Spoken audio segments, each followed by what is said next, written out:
Convidamos também o palestrante Lieutenant Colonel André Joseph Philippe Dufour.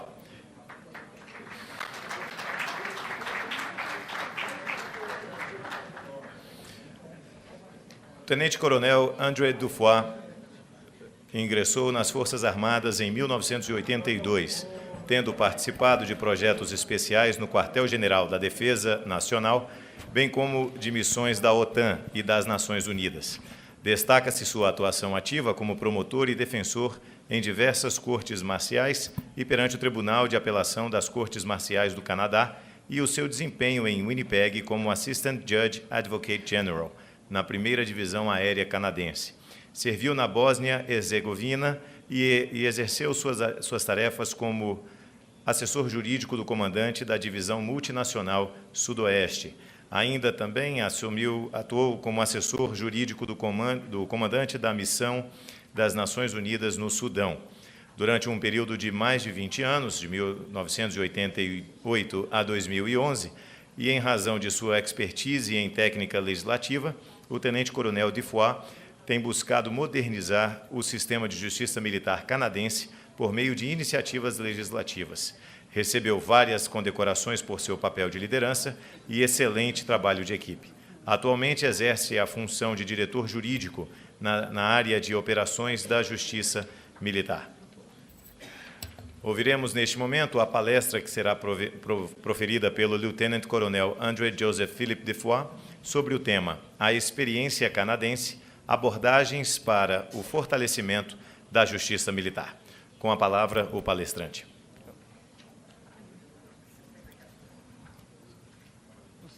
Você me atropelou, né? Mas tudo bem. Vai projetar. Não, agora a gente já passou por tudo isso.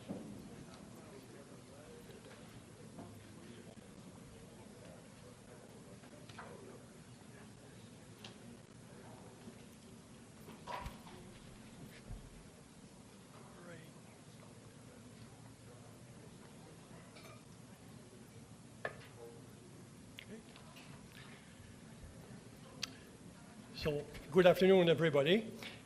It's my pleasure, first and foremost, I would like to, first of all, to express my sincere thanks and gratitude for having me to address that knowledgeable audience that has shown a so warmful welcome. This seminar provide us, I believe, an excellent opportunity to learn from each other. As you know, may be aware, comparative law has always been a good source of information that we should consider in making reasonable choices that would meet our respective legal scheme. As you will see from my outline, I'll try to give you an insight on our approach and give you a roadmap as to what areas have been reformed in Canadian military justice, a little bit as to why these reforms were made, and briefly what were the pressure points, and finally how we have reformed. In other words, what were the best means to achieve the aim?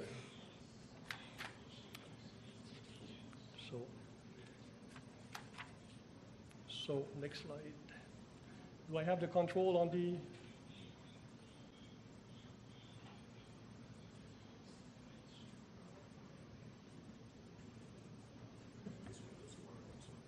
Okay, good.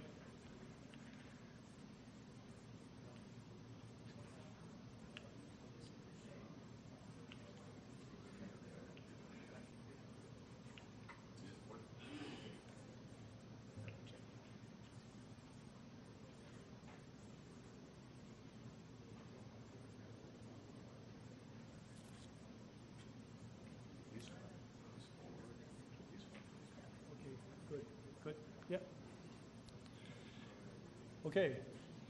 As you will see from my outline, I'm going to give you a context with respect to the Canadian legislation and the Code of Self-Discipline, how the nuts and bolts, basically, of our system. Second, I'm going to discuss our Office of the Judge Advocate General. What are the responsibilities? What are the key players in the military justice system? Third, I'm going to give you a little bit of the purpose and the required military attribute that we have followed. And fourth and foremost, and I think this is the crux of my lecture, the challenges and approaches that we had in reforming military justice.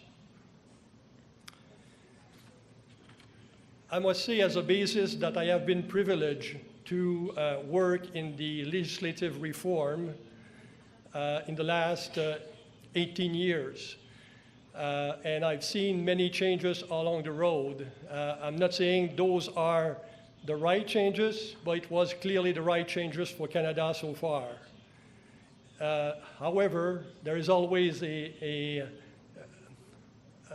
caveat. Obviously, we still need to move forward on legislation that are required, taking into account the precedent that we have at the Supreme Court and the Court Martial Appeal Court and so on. So very briefly, we have the Constitution that was repatriated in 1982 from UK, United Kingdom, and the Charter of Rights and Freedoms is our bread and butter, obviously, in making sure that everything is according to law. We have also the National Defense Act, that provide for a code of service discipline.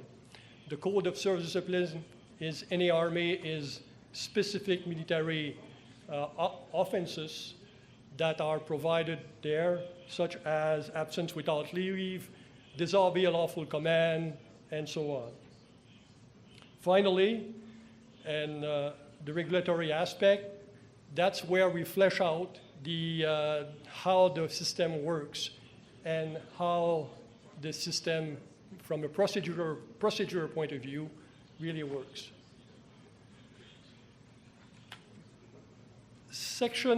I would like to highlight Section 11 of the Charter of Rights and Freedom in Canada. Section 7 provides for the right to life, liberty, and security of the person. 8, like in the States, the right to be secure against any unreasonable search and seizures.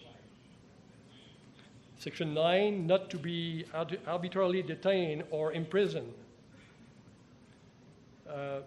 There are some rights also on arrest and detention, the access to a lawyer, and you know for the reason why you're arrested, without delay.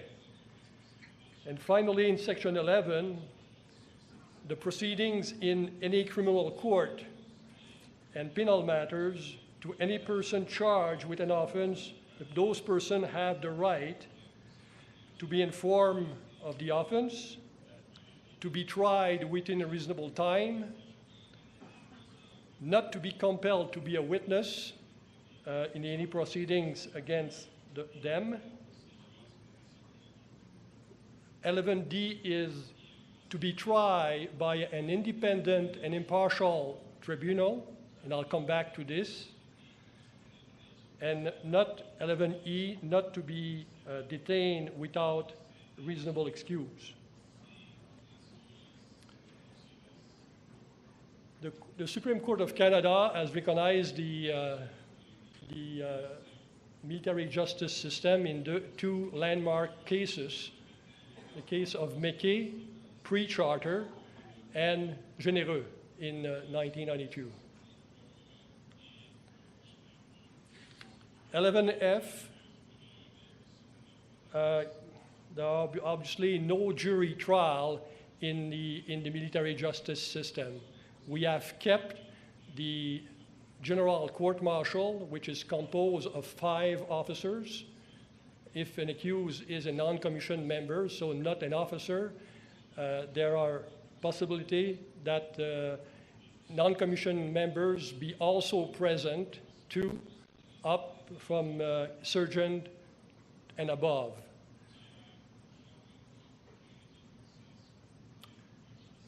The sergeant has been chosen because the rank of sergeant has been chosen because we know that personnel in state of leadership can really judge another person. Very quickly, the jurisdiction, it's important in any military justice system. The jurisdiction over the person is key. Regular force, no problem at all times. Reserve force, we have some specified circumstances provided in the National Defense Act.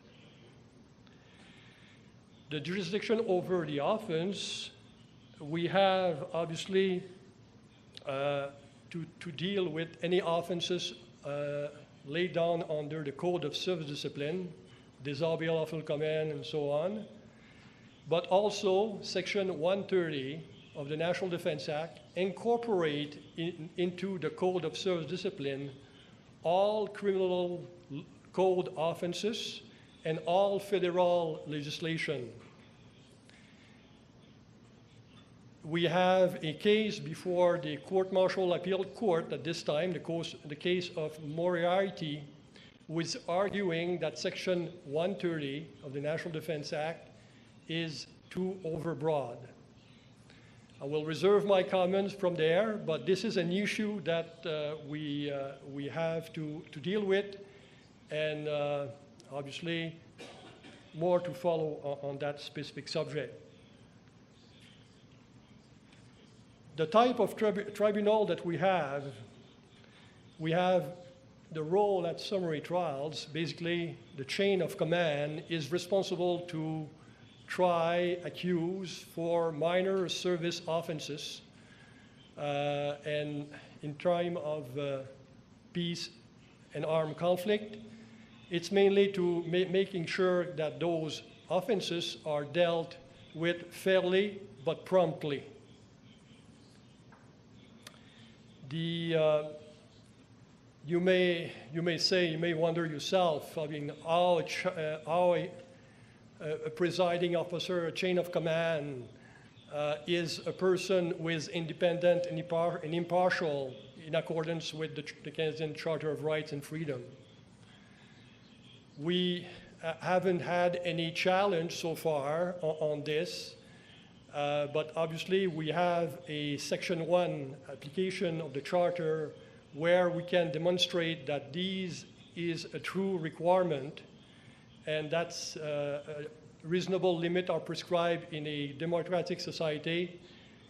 We may have a leg to stand on, but since 1982 we haven't had any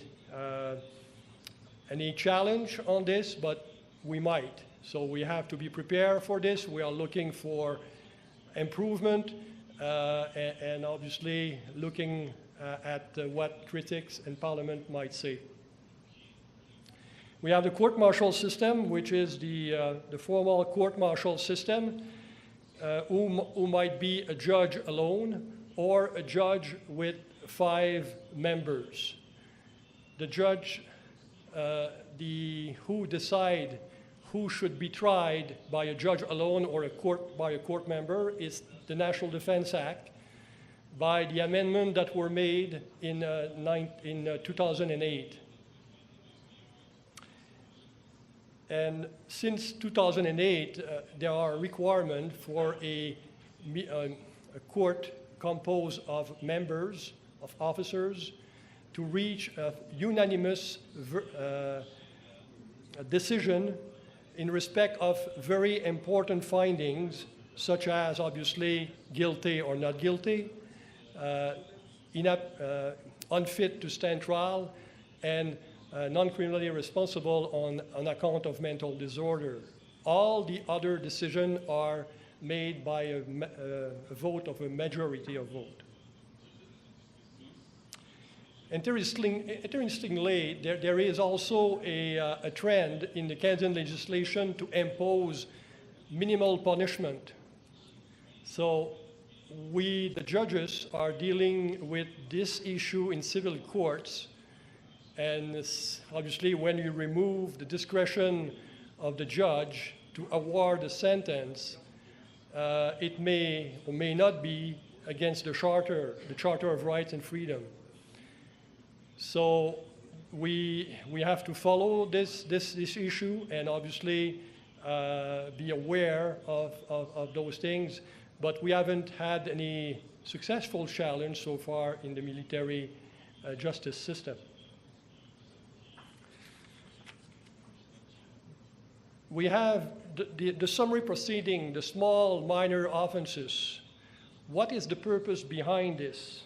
That's what we have provided in the regulations. In QRNO 1, the Queen's Regulation and Orders for Executive Forces is to provide prompt but fair justice, which is important, only in respect of minor offenses.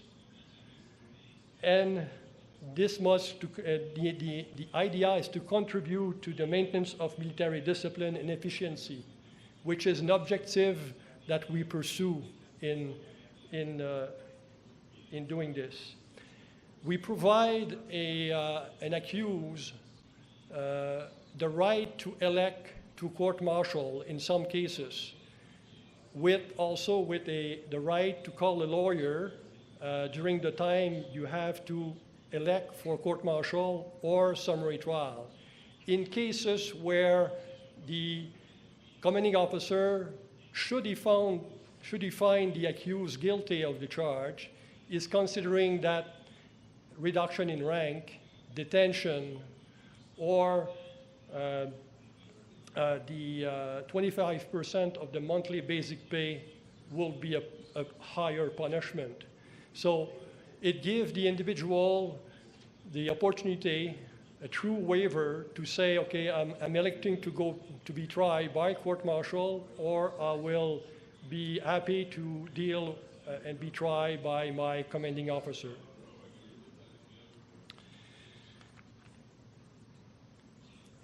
With respect to appeal and review, obviously, with respect to court-martial decision, you have a full appeal of rights in the court-martial appeal court.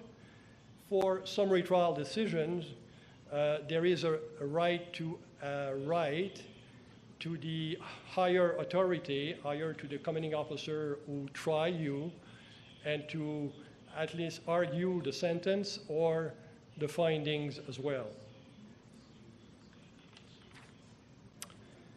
On the right-hand side, you will see the civilian system, which include the provincial court, the superior court, where the jury trials occur, and the Court of Appeal, up to the Supreme Court of Canada.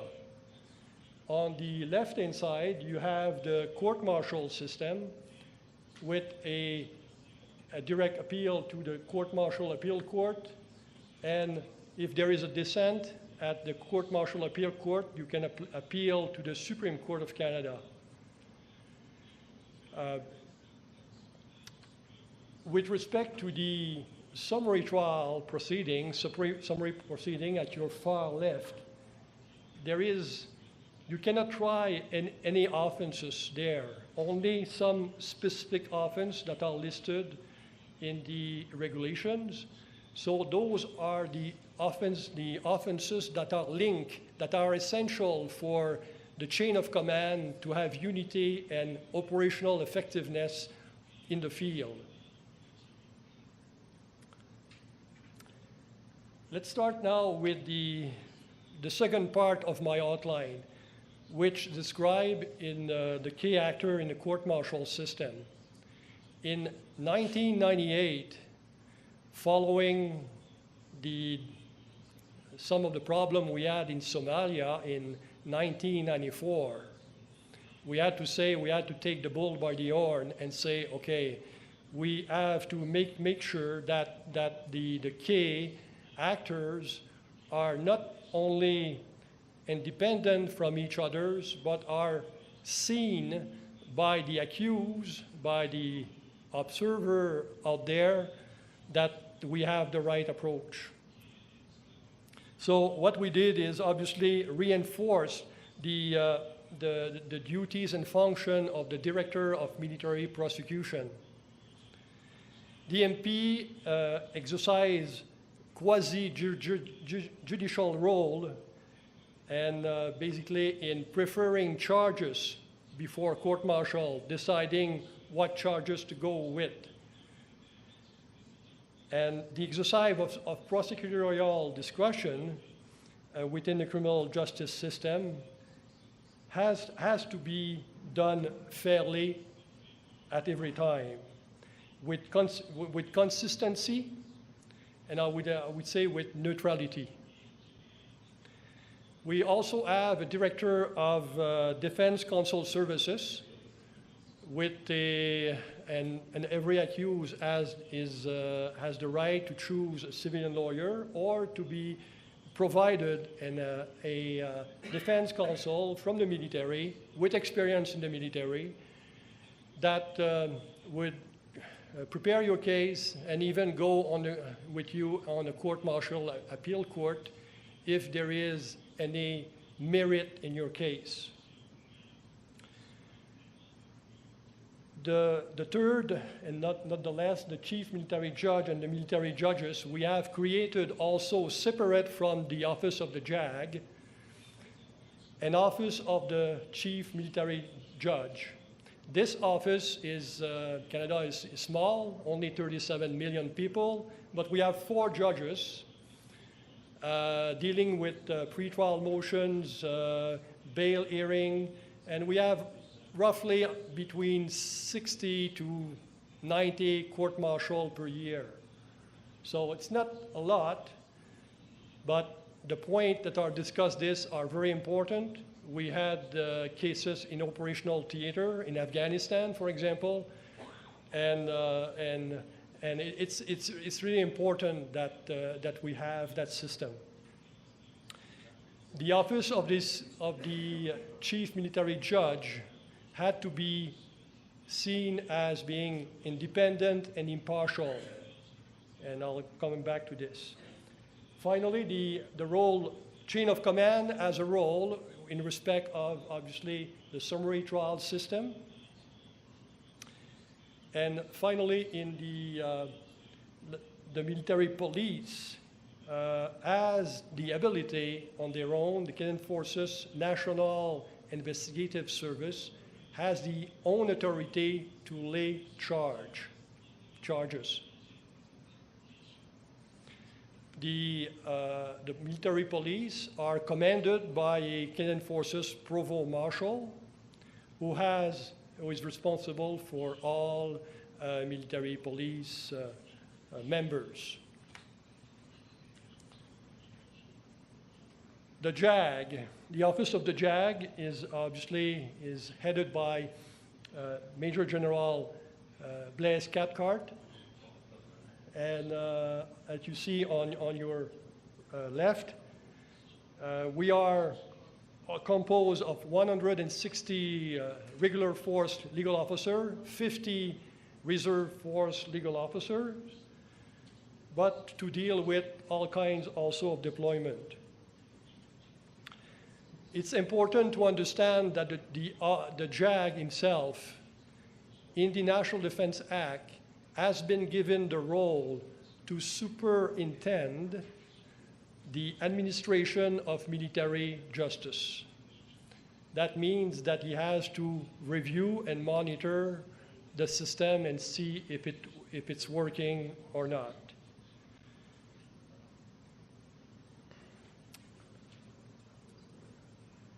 This is our organization that is spread out in our country, 6 time zones, and obviously ability to respond to national disasters, to everything as well. The office of the JAG is in Ottawa, in the central Canada. But we have also Navy on both coasts in Halifax and also in Victoria Comox at the end. The Air Force is commanded from the central Canada in Winnipeg. And for example, when we had the G8 in 1998, obviously we control with rule of engagement, what was happening there in Alberta, in the G8 summit. The JAG has a mission and vision.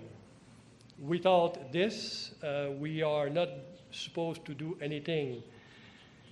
I think this has enabled us in the last 2 years and a half, almost 3 years, to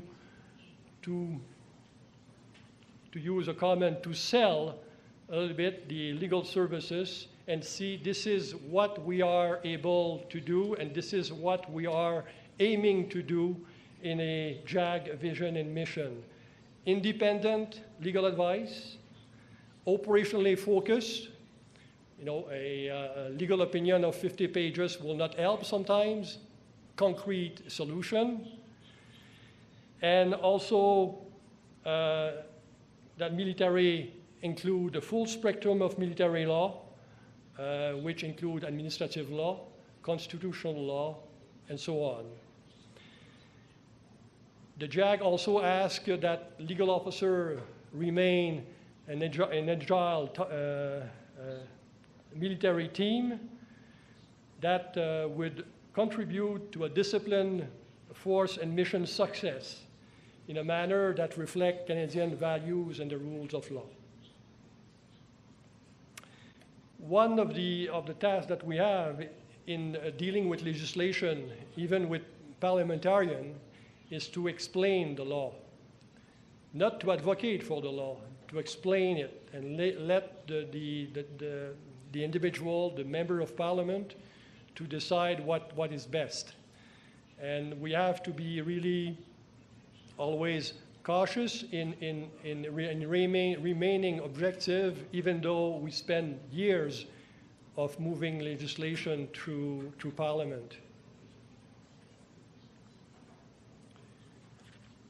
In April 2011, the JAG decided it was warranted to have a division only on military justice. Before, we had a military justice and admin law division. The JAG also provided personnel to that division. We are 11 officers doing policy work, day-to-day matters, and trend and obviously legislation, preparing legislation.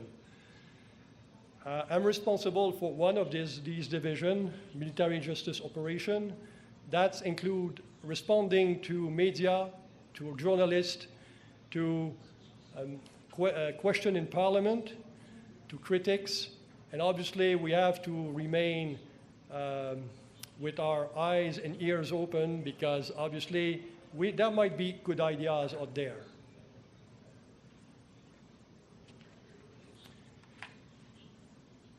Moving now to the third part of my outline. Obviously, without a purpose, we're not doing anything good. So, Généreux, the case of Généreux, a landmark decision in the Canadian history, enable us to move forward with specific legislation. Judge Lamère, who was the chief judge of the Supreme Court of Canada, wrote that decision, and I would like to highlight the fact that he said to maintain the armed forces in a state of readiness, the military must be in a position to enforce internal discipline effectively and efficiently. So he said, the recourse to ordinary criminal courts will be, as a general rules, be inadequate to serve the particular disciplinary need of the military. Thus, a need to have specific military tribunal. What are the basically the required military attribute that a military justice system should have.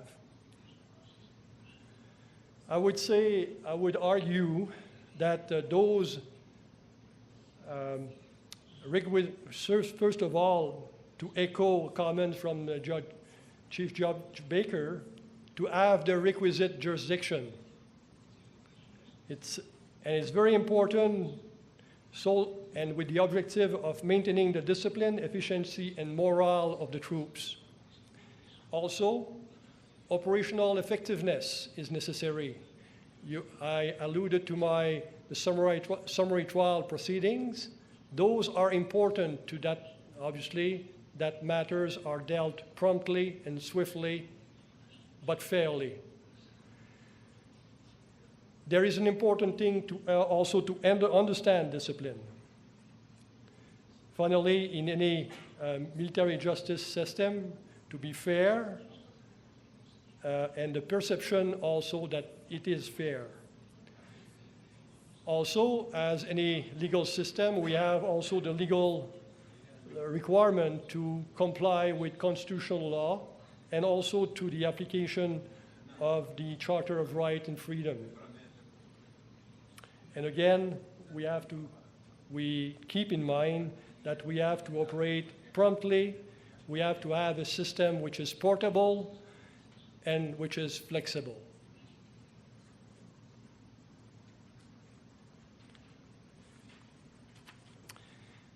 So, in order to do this, we had a bill before Parliament, Bill C-15, that was assented by both the Senate and the House of Commons in June of this year. And one of the principles of sentencing principle has been ingrained in the military law to ensure that our sentencing principle reflect Canadian legal norm, but also military law. So we have added the first bullet on top of the slide here to promote the operational effectiveness of the Canadian forces by contributing to the maintenance of discipline, efficiency, and morale. The second bullet that you have below is what is provided in the criminal code. So I will switch now to the fourth part of my attention and of my outline, and perhaps the more important one is basically how we proceeded to update and to strengthen military justice. We had a bill that I must start by saying we had an independent review of the National Defense Act in 2003, but because of the minority government, we were able to secure and have this act assented only recently. This is not normally the case, but it gives us a lot of opportunities to brief members of Parliament about our system so that they fully understand where we're coming from and how we have to do this. We came back in 2011, and in 2013 we were successful. We had a 66 pages bill that reformed, in fact, the security of tenure of military judges, again, as it relates to the retirement age. It was also in Bill C-16. Sentencing principle, a little bit more on the protection of the key actors in the military justice system, and also how to improve the grievance system, which is the only remedy that a Canadian Forces member has to complain about an injustice in the system. An injustice, I mean, more in the context of an administrative law context than in a judicial context. the redress system cannot be used when there is disciplinary matters. So we spent, in fact, 8 sessions in committee in the House of Commons and 5 sessions in the Senate, and a variety of observers testify before the Senate and the House of Commons and had an opportunity to talk about our system.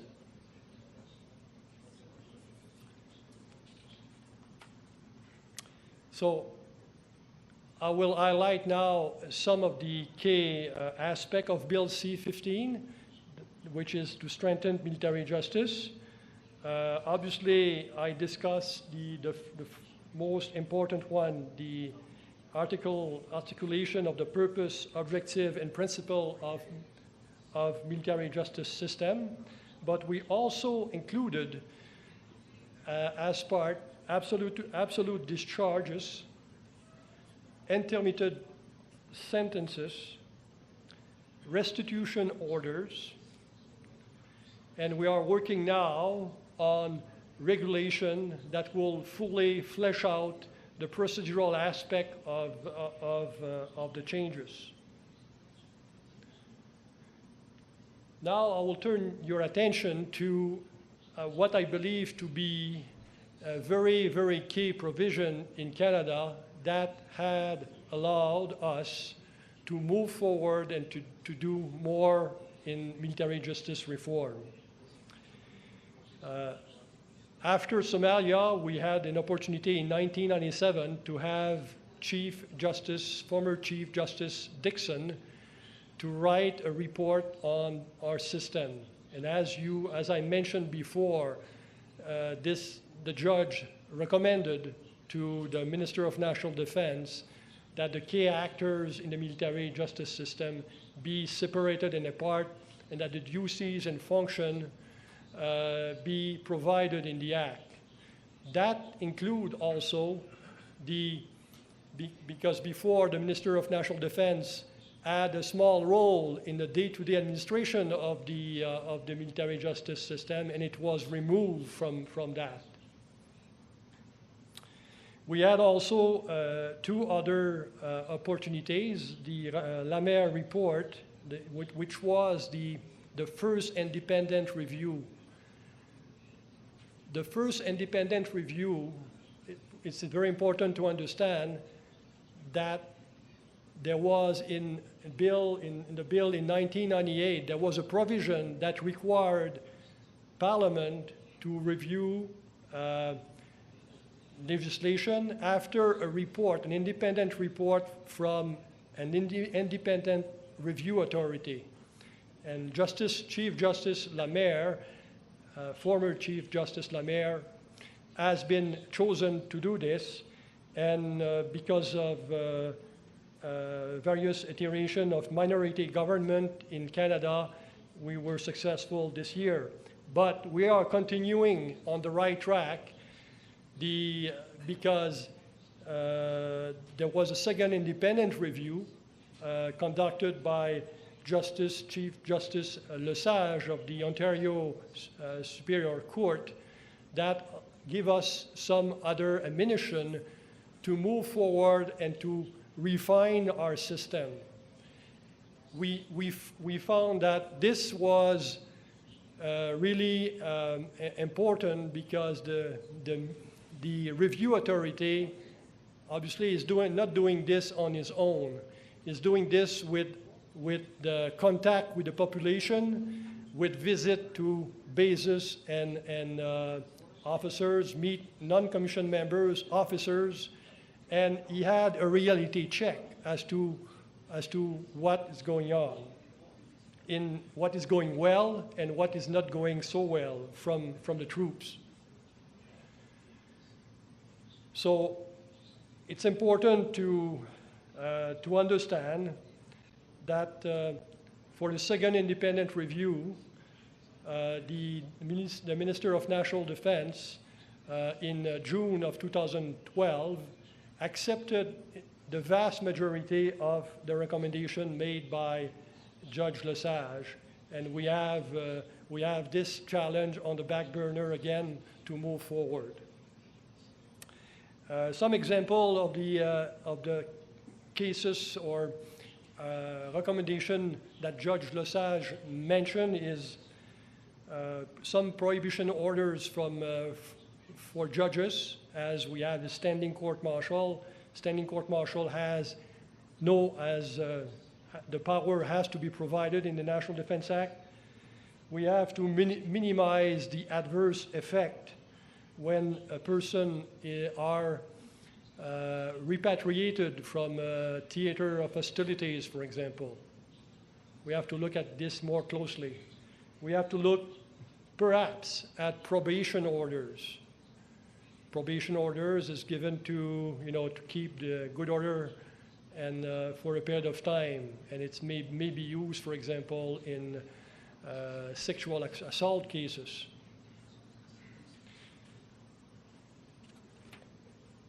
So why is it so important to have independent reviews?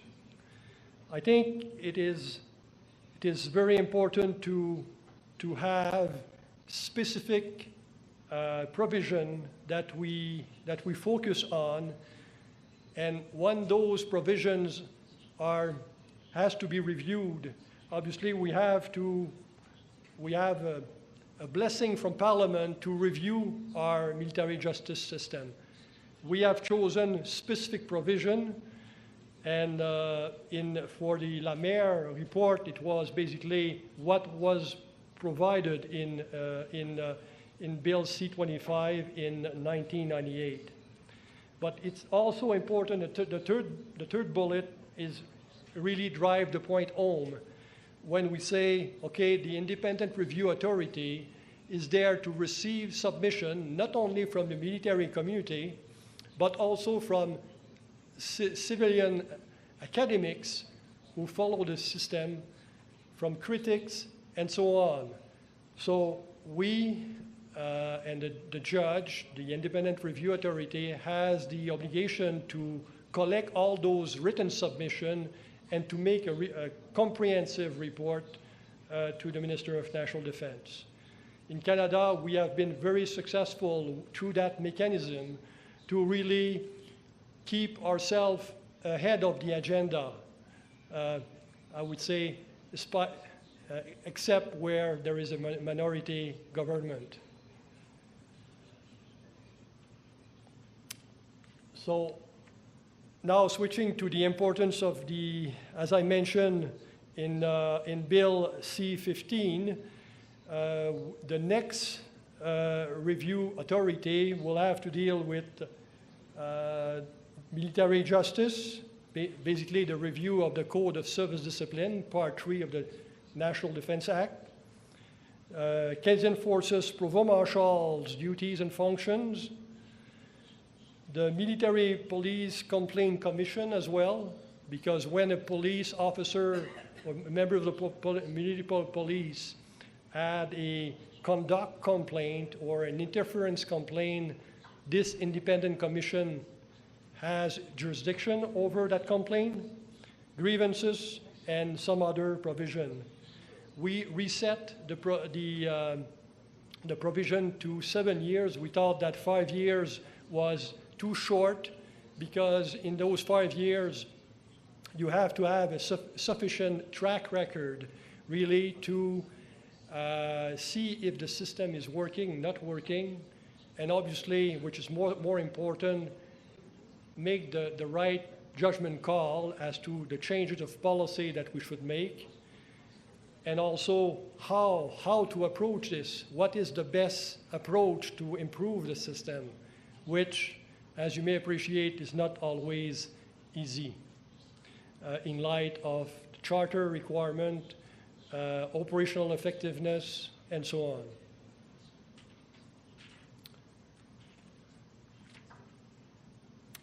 So why there is a need to review? First of all, I would say this gives the Office of the JAG the opportunity to improve the efficiency of the system And this aligned with the role and function of the JAG, of the office of the JAG himself, the Judge Advocate General, to superintend the military justice system. We also, and this is the second bullet, we also amend the National Defense Act almost every year by consequential amendments made to the criminal code, for example, so that we are modernized at the same time. And third, obviously, the separation of powers. Courts have their word to say, and obviously we have to take the bull by the horn sometimes because of the Leblanc decision is one in 2008 where we had to decide to reinforce the independence of judges. And I'm going to that in a more fulsome fashion in a few slides. Fourth, we have also a report from the Senate Committee. The Senate, unlike in Brazil, who are, I believe, elected, our Senate members are not elected in Canada. But with all due respect, I would say they had the time to make very wide-ranging report and useful report to us, and sometimes they provide us with good recommendations that will help us to move forward. In 2008, when we were moving quick amendments to the House of Commons, the Minister of National Defense decided it was the right thing to do to let the Senate prepare a report and look at some aspect of the military justice system. And those recommendations were adopted, and most of them were made in Bill C-15.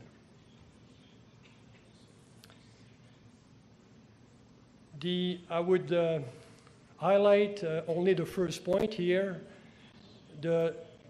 We had, as a result of the Leblanc decision, the Court-Martial Appeal Court decision, we had to emphasize on the security of tenure of the judges. In order to comply with Section 11D of the Charter of Rights and Freedoms, there are three criteria that must be met. First, security of tenure. Second, financial security. And third, the institutional independence of the tribunal itself. And those, in the Leblanc decision, because judges were appointed for a period of 5 years only, but could be reappointed, it was not enough to confirm or to affirm the security and independence of and impartiality of judges. So what we chose as a matter of policy, like any members of the Ken forces, is to set a standard at 60 years of age, being the ceiling where a judge may perform duties. Because remember, our judges must be deployed in the field, must be in a theater of operation, and they have to have the ability to do so and to comply with the universality of service principle that we have in Section 33 of the National Defense Act.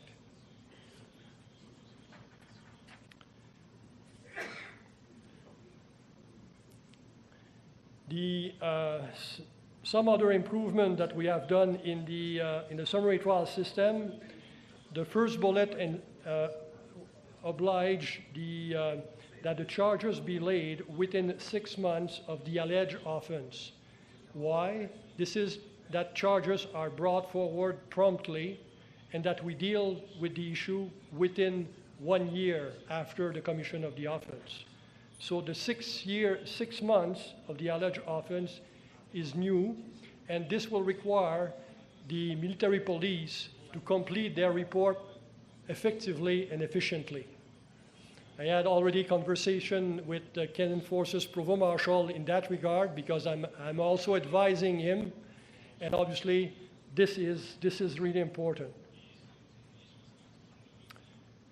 We thought it was also important to distinguish in the National Defense Act a clause that will attract criminal record in some cases and not in others. With respect to, we have chosen, and we have in fact debated this before Parliament.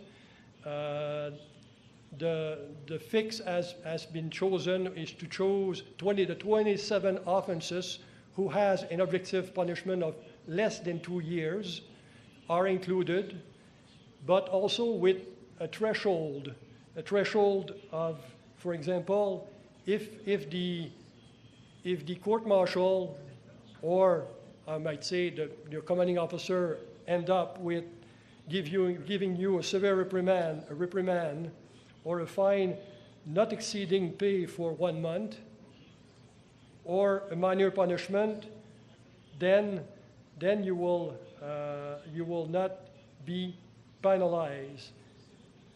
You should mention that severe reprimand and a fine, for example, will attract criminal conviction. But so those threshold has to be analyzed individually. We had many debates before the House of Commons and the Senate, and in fact the former Director of Military Prosecution had to testify, and she said, obviously, reasonable person can disagree as to where to draw the line, but this is where we draw the line, and I think it is principled in some way.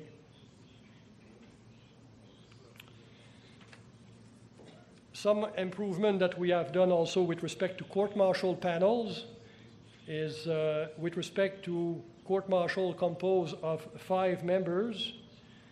If the accused is a non-commissioned member, that means not an officer, the senior members will be a lieutenant colonel, not a colonel as before, because our resources are not that strong, 1 other officer, and 3 non-commissioned members of the rank of sergeant or above, because they have a leadership position to judge those cases.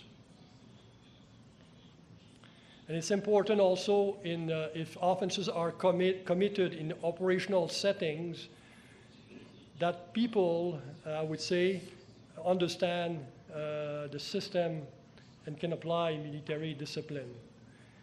Obviously, you should be aware that the military judge is the one who, by law, is the only one authorized to impose punishment. The court-martial members do not award punishment. We thought this is better for uniformity, consistency, and so on. Finally, I will conclude by this slide and saying that we have to be on our hockey skate to react to court-martial appeal court decision all the time. We have also to respond to federal court challenges we may have with respect to summary trial proceedings. And one aspect is summary trials. There is potential of detention, and obviously we have an argument that might be used there. We have I will simply highlight this in passing, but there will be, and this has been in the press in Canada, there will be a new Canadian victim bills of rights that will provide some rights to victims. So how do you adapt this to the military justice system when you had an adversarial accused prosecutor system with some right to the victims. Already in Bill C-15, we have victim impact statement, but this bill may go beyond this. We had also court-martial appeal court decision, and I will highlight only two. The Moriarty decision in the, that I referred to earlier with respect to the overbroad application of Section 130 of the National Defense Act that incorporate all criminal code and federal offenses in the Code of Service Discipline. And the case of Wehmeyer. Wehmeyer is a case of a civilian being asked to serve with the troops in Afghanistan as a civilian. So he was caught, and obviously some argument has been made as to whether or not we have jurisdiction to try him. I would leave you by saying that I have tried to show you that regular, constant, and modernization of the military justice system is important.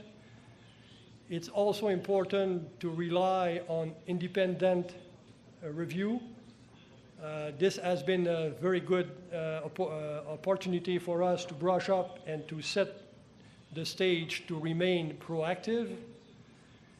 And also, hopefully, I think we have to remain alert, and we are doing that with the JAG to make sure that we respond quickly and efficiently to any court decision that may come up.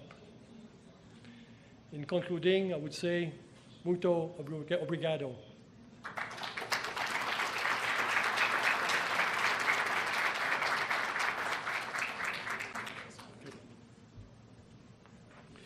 Neste momento, convidamos o ministro do Superior Tribunal Militar, doutor Arthur Vidigal de Oliveira, para assumir a palavra e moderar este momento de perguntas. Bom, temos várias perguntas, mas nós vamos escolher duas perguntas. Uma da representação de Angola, formada pelo coronel Álvaro João, que pergunta: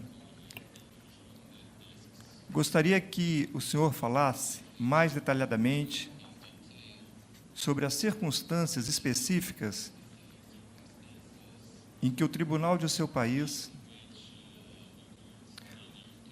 Suprema Corte ou Corte Marcial, tem a competência para julgar os civis. E uma segunda pergunta é do subtenente Santa Rosa, que pergunta: com relação aos atos disciplinares, o julgamento é realizado pelo respectivo comandante ou o ato disciplinar é julgado por um juiz? E com relação ao juiz, ele é necessariamente militar da ativa ou pode ser um juiz civil?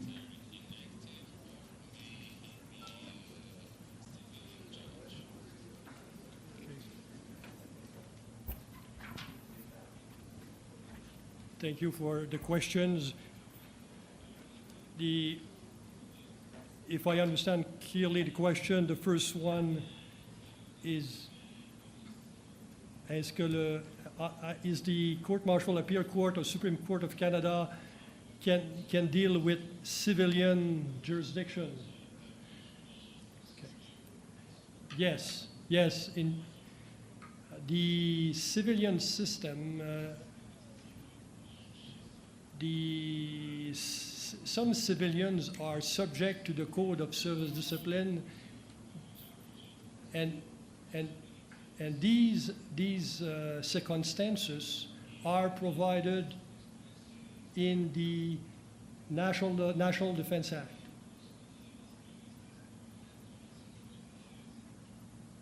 Obviously,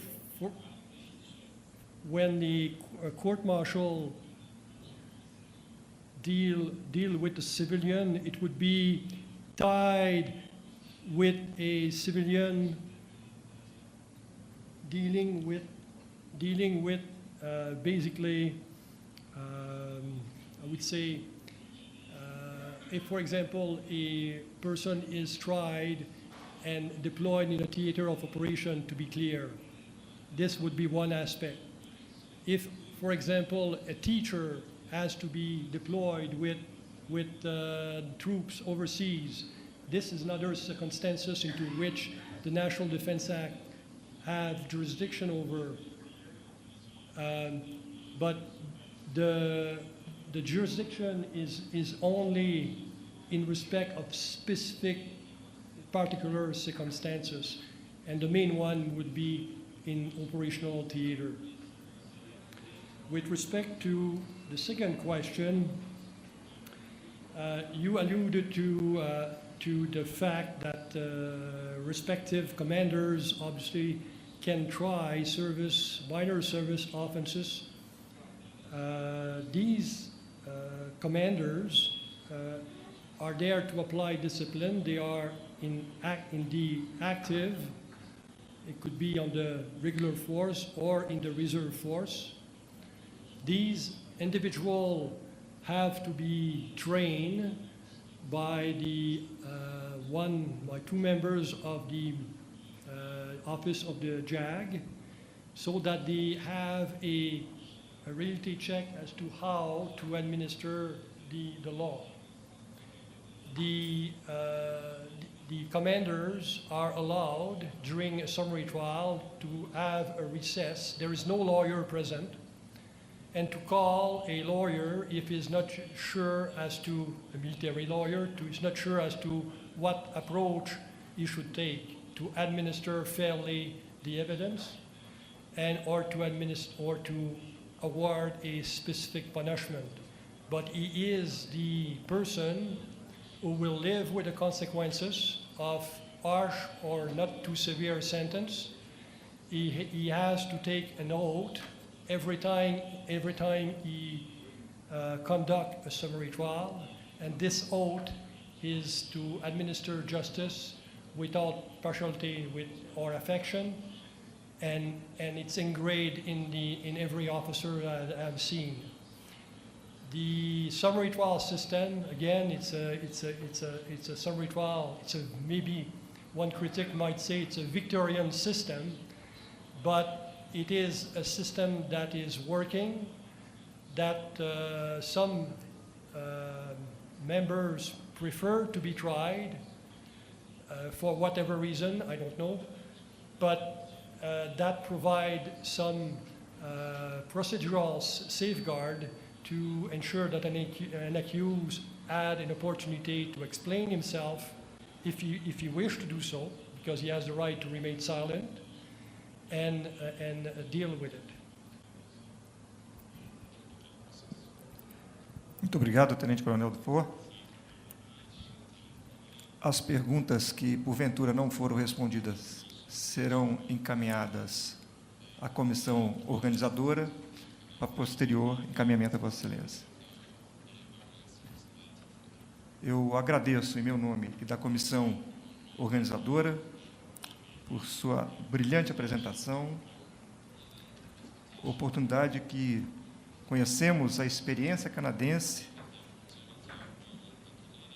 no fortalecimento da Justiça Militar. O direito comparado, com toda certeza, nos ajuda a entender e a fortalecer a Justiça Militar brasileira e a sua importância no cenário nacional e mundial.